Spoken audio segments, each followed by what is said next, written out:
ಆತ್ಮೀಯ H16 news ಅರ್ಥಾತ್ ಹೇ ಸೀತಾರಾಮ್ಗೆ ಸ್ವಾಗತ. ನಾನು ನಿಮ್ಮ MI ಮಲ್ಲಪ್ಪ ಜೋದವ್ರ ಆತ್ಮೀಯರೇ.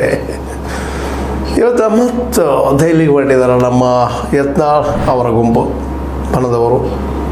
ಒಟ್ಟ ಶತಾಯಗತಾಯ ವಿಜಯೇಂದ್ರರ ಅಧ್ಯಕ್ಷಗಿರಿಯಿಂದ ಇಳಿಸಲೇಬೇಕು ಅನ್ನೋದು ಅದಕ್ಕೆ ಬಿದ್ದಿದ್ದಾರೆ. ಇದು ಯಶಸ್ವಿ ಆಗ್ತದನ? ಯಾಕೆಂತಂದರೆ ಕಷ್ಟದ ಯಡಿಯೂರಪ್ಪನವರಂಥ ಇನ್ನೊಂದು ನಾಯಕತ್ವ ಬಿ ಜೆ ಪಿಯಲ್ಲಿ ಕರ್ನಾಟಕದ ಮಟ್ಟಿಗಿಲ್ಲ. ಹೌದಂತೀರೋ ಅಲ್ಲಂತೀರೋ? ಭಾಳಷ್ಟು ಜನ ಹೌದಂತಾರೆ. ಯಾಕಂದರೆ ಈಗ ಅದಕ್ಕೆ ಇತಿಹಾಸ ಅದ, ಇಲ್ಲಂತಲ್ಲ. KJP ಮಾಡಿ ಬಿ ಜೆ ಪಿನ ಮಗ್ಗಲ ಮುರಿದದ್ದು ಅವರು ಮುರ್ಕೊಂಡ್ರು. ಆ ಮತ್ತು ಬೇರೆ ಜೊತೆಗೆ ಮೊನ್ನೆ ನಡೆದಂತಹ ಒಂದು ವಿಧಾನಸಭಾ ಚುನಾವಣೆಯಲ್ಲೇ BL ಸಂತೋಷರು ಜಬರ್ದಸ್ತಾಗಿ ನಮ್ಮ ಯಡಿಯೂರಪ್ಪನ ಮೂಲಿಗೆ ಮಾಡಲೇಬೇಕಂತ ಬದಿಗೆ ಸೇರಿಸಿದ್ರು. ಅದರ ಪರಿಣಾಮ ಏನಾಯ್ತು ನೋಡಿದಿರಿ. ಅದ್ಮೇಲೆ ಲೋಕಸಭಾ ಚುನಾವಣೆಯಲ್ಲೇ ಆ್ಯಕ್ಚುಲಿ ಸರ್ಕಾರ ಇತ್ತಿಲ್ಲೇ ಸಿದ್ದರಾಮಯ್ಯ ಸರ್ಕಾರ ಗ್ಯಾರಂಟಿ ಎಲ್ಲ ಇದ್ದು ಸಾಣದಲ್ಲ. ಆಡಳಿತದಲ್ಲಿ ಇರುತ್ತಿರುವಂತಹ ಪಕ್ಷ ಯಾವಾಗಲೂ ಬಲಿಷ್ಠನ. ಇದು ಭಾಳ ನೆನಪಿಡ್ಬೇಕಾದ ವಿಷಯ. ಯಾಕಂದ್ರೆ ಅವ್ರ ಕೈಗೆ ಎಲ್ಲನೂ ಇರ್ತದೆ, ಸಕಲ ಸವಲತ್ತುಗಳು ಆಡಳಿತಾರೂಢ ಪಕ್ಷದಲ್ಲೇ ಅಷ್ಟಿದ್ದು 19 ಸೀಟ್ಗಳು ಆಯ್ಕೆ ಮಾಡ್ಕೊಂಬಂದರು. ಇದು ಸಣ್ಣ ಸಾಧನೆ ಅಲ್ಲ. ನಾವು ಅನ್ಬೋದು 25 ದೂರಿಗೆ ಕಡಿಮೆ ಅದು. ನಿಮಗೆ 1-2 ಆಗ್ತಿದ್ವು ಅಷ್ಟು ಆಗ್ತಿದ್ದಿಲ್ಲ, ಗ್ಯಾರಂಟಿ ಇಲ್ಲ. ಅವರು 19 ಆಯ್ಕೆ ಮಾಡ್ಕೊಂಬಂದರು. ವಿಜಯೇಂದ್ರ ಅಧ್ಯಕ್ಷ ಮಾಡಿದ್ನಲ್ಲ. ಇವೆಲ್ಲ ಪ್ಲಸ್ ಪಾಯಿಂಟ್. ನೀವು ಅಂಥ ಒಂದು ವ್ಯಕ್ತಿತ್ವ ಯತ್ನಾಳ್ ಮತ್ತು ರಮೇಶ್ ಜಾರಕಿಹೊಳಿ ಈ ಪಂಗಡದಲ್ಲೇ ಈ ಗುಂಪಲ್ಲಿ ಯಾರಿದ್ದಾರೆ? ಮತ್ತು ಇನ್ನು 3 ಜನ ಬರ್ತಾರೆ ಹಿರಿಯರು. ನಿಮ್ಗೆ ಗೊತ್ತದ, ಬಸವರಾಜ ಬೊಮ್ಮಾಯಿ, ಅದರ ಜೊತೆಗೆ ನಮ್ಮ ಜಗದೀಶ್ ಶೆಟ್ಟರ್ ಅವರು, ಅವ್ರ ಜೊತೆಗೆ ಬಸವರಾಜ ಬೊಮ್ಮಾಯಿ, ಜಗದೀಶ್ ಶೆಟ್ಟರು, ಇನ್ನೊಬ್ಬ ಸದಾನಂದ ಗೌಡರು. ಇವರೆಲ್ಲರೂ ಯಾರ ಕೃಪೆಯಿಂದ ಮುಖ್ಯಮಂತ್ರಿ ಆದರು? ಇತಿಹಾಸ ಸ್ವಲ್ಪ ತಿರುಗಿ ನೋಡ್ರಿ. ಇವರಿಂದ, ಯಡಿಯೂರಪ್ಪನವರಿಂದ. ಯಡಿಯೂರಪ್ಪನವ್ರ ಮಟ್ಟಕ್ಕೆ ಇವರ ವ್ಯಕ್ತಿತ್ವ ಇವತ್ತಿಲ್ಲ ಅನ್ನೋದು ಎಲ್ಲರಿಗೂ ಗೊತ್ತಿದ್ದ ವಿಷಯ ಅದ. ಜಗದೀಶ್ ಶೆಟ್ಟರ್ ಈಗಾಗಲೇ ಅವ್ರಿಗೆ ಇವನ್ ಒಂದು ಏನಪ್ಪ ಅಂದ್ರೆ ಈ MLA ಟಿಕೆಟ್ ತೊಗೊಳ್ಳಿಕ್ಕೆ ಆಗಿರಲಿಲ್ಲ. ಮತ್ತು ಕಾಂಗ್ರೆಸ್ಸಲ್ಲಿ ಏನು ಮತ್ತು MLC ಆಗಿ ಇವ್ರಿಗೆ ಅನಿವಾರ್ಯ ಅದು ಸೋತಾಗ ಇವ್ರು ಅನಿವಾರ್ಯ ಇದು BJP ಬರ್ರಪ್ಪ ಅಂತ ಕರ್ಕೊಂಡ್ರು. ಅದು ಗೊತ್ತದ. ಇನ್ನು ಸ್ವತಃ ಮಗನ ಗೆಲ್ಲಿಸ್ಲಿಕ್ಕಾಗಲಿಲ್ಲ ಬೊಮ್ಮಾಯಿ ಅವರಿಗೆ, ತಮ್ಮ ಶಿಗ್ಗಾವಿಯಲ್ಲಿ. ಇದು ನೀವು ನೋಡಿದಿರಿ.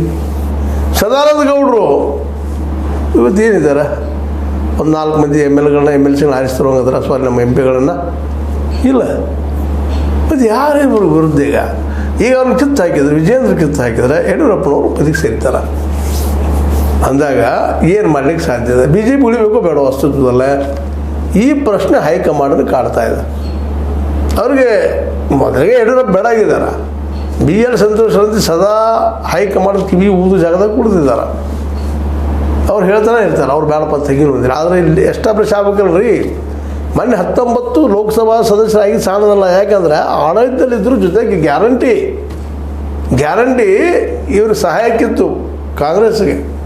ಅಷ್ಟಿದ್ದು ಇವರು 19 ಸೀಟ್ ಆಯ್ಕೆ ಮಾಡ್ಕೊಂಡ್ಬಂದಿದ್ದಾರೆ. ಇದು ದೊಡ್ಡ ಒಂದು ಕಣ್ಣು ಕೀಸಾಗ್ಯದ ಹೈಕಮಾಂಡ್ಗೆ. ಹೆಂಗಪ್ಪ ಇವ್ರನ್ನ ಬಿಡೋದು ಅಂತೇಳಿ, ಹೆಂಗಪ್ಪ ಇವ್ರನ್ನ ಮೂಲಿಗೆ ಮಾಡೋದು ಅಂತೇಳಿ. ಏನು ಇವ್ರನ್ನ ಹೈಕಮಾಂಡ್ಗೆ ಪ್ರಿಯರಿಲ್ಲ, ಯಡಿಯೂರಪ್ಪ ಬೇಡಾಗಿದ್ದಾರೆ. ಆದರೆ ಏನಾಗೋದು, ಏನು ಮಾಡ್ಲಿಕ್ಕೆ ಸಾಧ್ಯ ಇಲ್ಲ. ಬೇಡಾದ ಗಂಡ ಆದರೆ ಬೇಕು. ನಾವಿಲ್ಲದಿದ್ರೆ ಇಲ್ಲಿ ಆಯ್ಕೆ ಆಗೋ ಸಾಧ್ಯ ಇಲ್ಲ. BJPಗೆ ಭವಿಷ್ಯ ಇಲ್ಲ. ಇದು ಪಕ್ಕ ಹೈಕಮಾಂಡ್ ಗೊತ್ತಿಲ್ಲ. ಇಷ್ಟು ಗೊತ್ತಿದ್ದಾಗ ಈಗ ಯತ್ನಾಳ್ ಮಾತನ್ನು ಅವ್ರು ಹೆಂಗೆ ಕೇಳಕ್ಕೆ ಸಾಧ್ಯ? ಯತ್ನಾಳ್ ಒಳ್ಳೆಯವ್ರು ಅನ್ನೋರಿ, ಪ್ರಭು ಚವ್ಹಾಣ್ ಅವ್ರು ಹೇಳುವಂಗೆ ಒಳ್ಳೆಯವ್ರು. ಆದರೆ ಅವ್ರು ನಾಲಿಗೆ ಅವ್ರನ್ನ ಕೆಲಸಲಿಕ್ಕತ್ತದ. ಭಾಳ ಮಾತಾಡೋದು ಅದೇ ಮಾತುಗಳನ್ನು ಒಳ್ಳೆ ಭ್ರಷ್ಟ ಅದಾರ್ರಿ. ಯಾರು ಭ್ರಷ್ಟ ಇದ್ದವ್ರು ಒಬ್ಬರನ್ನ ಸಾಕ್ಷಿ ಕೊಡ್ಸೋಂತ ಅವ್ರು ಅದಾರ. ಅವ್ರದ್ದೆಲ್ಲ ಒಳ್ಳೆ ಇತಿಹಾಸ ಅದನ, ಅವ್ರ ಜೊತೆಗಾರದೆಲ್ಲ ಒಳ್ಳೆ ಇತಿಹಾಸ ಅದನ. ಅವ್ರು ಭ್ರಷ್ಟ ಇಲ್ವಾ? ಇದು ಉತ್ತರ ಇಲ್ಲ. ಹೋಗ್ರಿ, ಅವ್ರು ಭ್ರಷ್ಟದಾರ ಒಪ್ಪು ನಾವು ಮಾತನ್ನು. ಇವರಲ್ಲಿ ಯಾರಿದ್ದಾರೆ ಹೋಗ್ರಿ. ಅವ್ರ ಮಟ್ಟದ ಒಂದು ವ್ಯಕ್ತಿತ್ವ ಇದ್ದವ ಎಲ್ಲರಿಗೂ ಕರ್ನಾಟಕದಲ್ಲಿ ಒಬ್ಬ ಸಿದ್ದರಾಮಯ್ಯ ಅಂತ ವ್ಯಕ್ತಿತ್ವದಂಥವ್ರು ಅದಾರ ಅವರಲ್ಲೇ. ಇವತ್ತೇನಾದರೂ ಸಿದ್ದರಾಮಯ್ಯರ ಎಡಬಲದಲ್ಲೇ ಒಂದು ಸ್ವಲ್ಪ ಕೆಳಗನ್ರಿ ಮೇಡಮ್, ಯಾರು ಏನು ಅಲ್ರಿ ಅವ್ರು ಲೆವೆಲ್ ನಿಲ್ಲುವಂಥ ವ್ಯಕ್ತಿ ಇವತ್ತು ಯಾರಂದ್ರೆ ಯಡಿಯೂರಪ್ಪನವ್ರ ಮಾತು. ಹೀಗಾಗಿ ಹೈಕಮಾಂಡಿದಂಥದ್ದು ಚಡಪಡಿಸ್ತಾ ಇದೆ, ಏನು ಮಾಡೋದು ಅಂತೇಳಿ. ಅದರಲ್ಲಿ ಏನೋ ಕಾರಣ ಹೇಳ್ತಾ ಇದ್ದಾರೆ. ಇಲ್ಲ ದೆಹಲಿ ಚುನಾವಣೆ ಐತಿ, ಆ ಚುನಾವಣೆ ದೆಹಲಿ ಒಂದು ಬಿಹಾರ ಬರ್ತದೆ ಚುನಾವಣೆ. ಈ ದೇಶದ ಇವತ್ತು ನಮ್ಮ ಅವಿಭಾಜ್ಯ ಹಂಗೆ ಅವ್ರಿ ಒಂದಿಲ್ಲ ಒಂದು ಬರ್ತಿರ್ತದೆ ಹೇಳ್ತಾ ಇದ್ದಾರೆ. ಈಗ ಅಲ್ಲಿ ಹೋಗಿ ಕೂಡ್ತಾ ಇದ್ದಾರೆ ಅವರು ಯತ್ನಾಳರವರು ಅವ್ರ ಜೊತೆಗೆ ಅವರೆಲ್ಲ ಹೋಗಿ ಕೂಡ್ತಾ ಇದ್ದಾರೆ. ಈ ಸಲ ನಮ್ಗೆ ಸಿಗ್ತದಪ್ಪ ಅನ್ನಕ್ಕೆ ಚೇಂಜ್ ಆಗ್ತದೆ ಅಂದ್ಕೊಂಡಷ್ಟು ಸುಲಭವಿಲ್ಲ. ಮತ್ತು BJP ಕರ್ನಾಟಕದಲ್ಲಿ ಭವಿಷ್ಯ ಇಲ್ಲ ಅನ್ನೋದು ಈಗಾಗಲೇ ಸಿದ್ಧಾಗಿ ಹೋಗ್ಬಿಟ್ಟದ. ಯಾಕಂದ್ರೆ ಗ್ಯಾರಂಟಿ ಹೇಳಿದ ಸಿದ್ದರಾಮಯ್ಯನವರು DKC ನಿಧಾನಕ್ಕೆ ಬೆಳೀತಾ ಇದ್ದಾರೆ. ಜೊತೆಗೆ ಇಲ್ಲಿ ಪರಮೇಶ್ವರ್ ಅವರು SC ST ಅದರಲ್ಲೂ ಈ ಒಂದು ಏನಪ್ಪ ಜನಗಣತಿ ಅದು ಜಾತಿ ಗಣತಿ ಮಾಡಿದಂಗೆ ಮಾಡಿದ್ದಾರೆ ಸಿದ್ದರಾಮಯ್ಯನವರು. ಅದರಿಂದ ಈಗಾಗಲೇ ಪಕ್ಕಾಗಿ ಬಿಡೋದು OBC SC ST ಮತ್ತು ಮೈನಾರಿಟಿ ನಾವು ಒಂದು ಕಡೆ ಆದ್ರೆ ನಿಶ್ಚಿತವಾಗಿ ನಾವು ನಮ್ಮವರ ನಮ್ಗೆ ಬೇಕಾದ್ರೆ ಆಯ್ಕೆ ಮಾಡ್ಕೋಬೋದು ಅಂತೇಳಿ. ಹಿಂದುತ್ವದ ಪ್ರಭಾವ ಅಷ್ಟು ಇಲ್ಲ. ನೋಡಿರಿ, ಹಿಂದುತ್ವದ ಬೆನ್ನು ಹತ್ತಿದಂಥ ನಮ್ಮ ಈಶ್ವರಪ್ಪನವ್ರ ಪರಿಸ್ಥಿತಿ ಏನಾರು ಸದಾ ಶಿವಮೊಗ್ಗದಲ್ಲಿ ಅವ್ರು ಎಲ್ಲಿ ಬಂದು ನಿಂತರು, ಅವ್ರ ಕ್ಷೇತ್ರ ಹಿಂದುತ್ವ, ನಾನಿಂದ ಹಿಂದುತ್ವ ಅಂತ ಏನೋ ಹೇಳಿದರು. ಏನಾದರೂ ಯಡಿಯೂರಪ್ಪನವ್ರ ಮುಂದೆ ಇದೇ ರಿಸಲ್ಟ್ ಇಲ್ಲಿ ಆಗೋ ಸಾಧ್ಯತೆಗಳಿದ್ದಾವ. ಇವೆಲ್ಲ ಡಾಕ್ಯುಮೆಂಟ್ಸ್ ಎವಿಡೆನ್ಸ್ ಇವೆಲ್ಲ ಇವು. ಇದೇ ಕಾಲಕ್ಕೆ ವಿಧಾನಸಭೆ ಚುನಾವಣೆಯಲ್ಲಿ ಏನಾಗಿದೆ ಈಗಾಗಲೇ ಹೇಳಿದ್ದು, ಸಾಕಷ್ಟು ಚರ್ಚೆ ಮಾಡಿದ್ವಿ ನಾವು ಅದನ್ನು. ಯಾಕಂದ್ರೆ ಒಂದು 4 MLAಗಳನ್ನ 5 MLA ಆರಿಸುವಂಥವ್ರು ಅವರು ದುಡ್ಡು ಹಂಚಿ ಇಲೆಕ್ಷನ್ ನಿಲ್ಲಿಸೋದಲ್ಲ, ಆರಿಸಿ ತೊಗೊಂಡ ಬಂದ್ಬಿಡು ಅಂಥ ಶಕ್ತಿ ಯಾರಿಗಿದೆ? ದುಡ್ಡು ಹಂಚಿಲ್ಲದೆ ಯಾವ ಎಲೆಕ್ಷನ್ ಆಗೋದಿಲ್ಲ. ದುಡ್ಡು ಹಂಚಿ ಕಾಮನ್ ಆಗಿಬಿಟ್ಟದ. ದುಡ್ಡು ಹಂಚೋದು, ಸೆರೆ ಹಂಚೋದು, ಸೀರಿ ಕುಪ್ಪಸಗಳು ಹಂಚೋದು ಇದು ಕಾಮನ್ ಆಗಿದೆ. ಅದನ್ನು ಮೀರಿನೂ ಒಂದು 4-5-6 ಜನರನ್ನ ಆಯ್ಕೆ ಮಾಡ್ಕೊಂಡು ಬರುವಂಥದ್ದು ಒಂದು ವ್ಯಕ್ತಿತ್ವ ಯಾರಲ್ಲದ?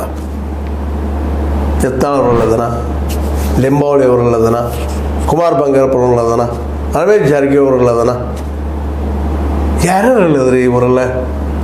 ಹೀಗಾಗಿ ಹೈಕ್ ಮಾಡಿದ್ದು ಭಾಳಷ್ಟು ಹಿಂಜರಿತಾ ಇದೆ. ಈಗಿದ್ದಷ್ಟು ಹೋಗಬಾರ್ದು. ಅಟ್ಲೀಸ್ಟ್ ವಿರೋಧ ಪಕ್ಷದಪ್ಪ ದಕ್ಷಿಣ ಭಾರತದಲ್ಲಿ ನಮ್ಮದು. ತಮಿಳುನಾಡಿನಲ್ಲಿ ವಿರೋಧ ಪಕ್ಷ ಸ್ಥಾನಮಾನ ಇಲ್ಲ ಅದಕ್ಕೆ. ಅಲ್ಲಿ ಅಣ್ಣಾ DMK ಅವರೊಬ್ಬರವರಿಬ್ಬರು ಹೋಗೊಬ್ಬರು.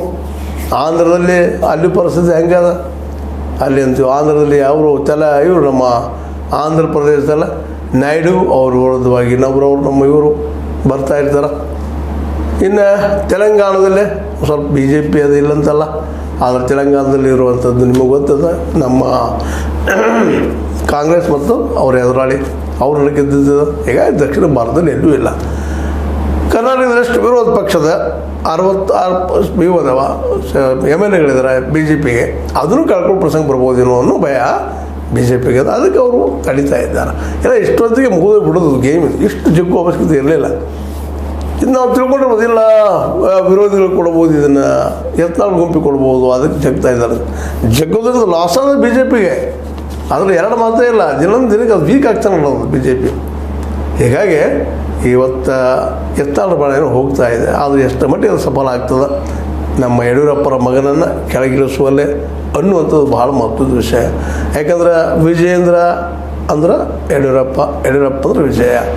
ಒಂದೇ ನಾಣ್ಯದ 2 ಮುಖಗಳು. ಒಂದು ಕಡೆ ಖರ್ಚಾದರೂ ಇನ್ನೊಂದು ನಾನು ನಡೆಯೋದಿಲ್ಲ. ಹಾಗೆ BJP ಇಲ್ಲ ಯಡಿಯೂರಪ್ಪನವ್ರ ನಾಯಕರ ಅವ್ರನ್ನ ಗುರ್ತಾಡೋದ BJPಗೆ ಜನ ಒಂದಿಷ್ಟು ಓಟ್ ಹಾಕ್ತಾ ಇದ್ದಾರೆ.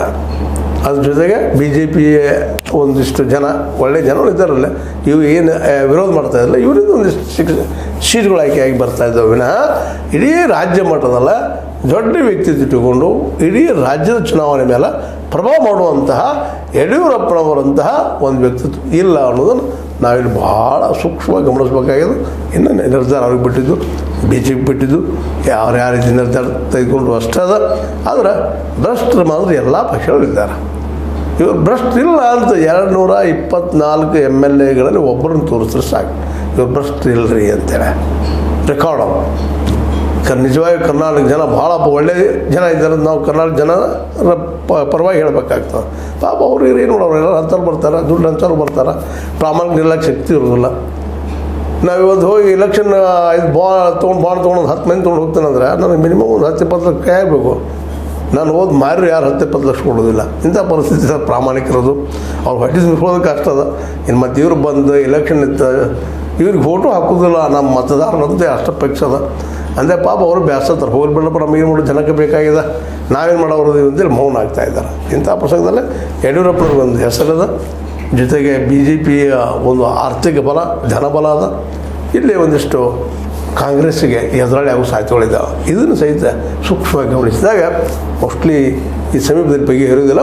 ಕೊನೆಗೆ ಬಂದು ಮತ್ತು ವಿಜಯೇಂದ್ರಗೆ ಬೀಳುವಂಥ ಸಾಧ್ಯತೆಗಳು ಇದ್ದಾವೆ ಅಂತೇಳಿ ಭಾಳಷ್ಟು ತಜ್ಞರು ಮಾತಾಡ್ತಾ ಇದ್ದಾರೆ. ಇದು ನಿಮಗೇನು ಅನ್ನಿಸ್ತದೆ? ಸರಿ ಅನ್ನಿಸ್ತದನ ಇದು? ಸರಿ ಅನ್ರಿ, ತಪ್ಪು ಲೈಕ್ ಮಾಡಿ, ಡಿಸ್ಲೈಕ್ ಮಾಡಿ, ಒಟ್ಟು ಮಾಡಿರಿ, ಏನು ಮಾಡಿರಿ, ಕಾಮೆಂಟ್ ಮಾಡ್ತಾಯಿರ್ರಿ, ಸಬ್ಸ್ಕ್ರೈಬ್ ಮಾಡ್ತಾಯಿರಿ ಅಂತ ಹೇಳ್ತಾ H16 ನ್ಯೂಸ್ ಅರ್ಥ ದೇಶ ಧಾರ್ಮಿಕ ಸತ್ಯ ಕೈಗಳಲ್ಲಿ ವಂದನೆಗಳು.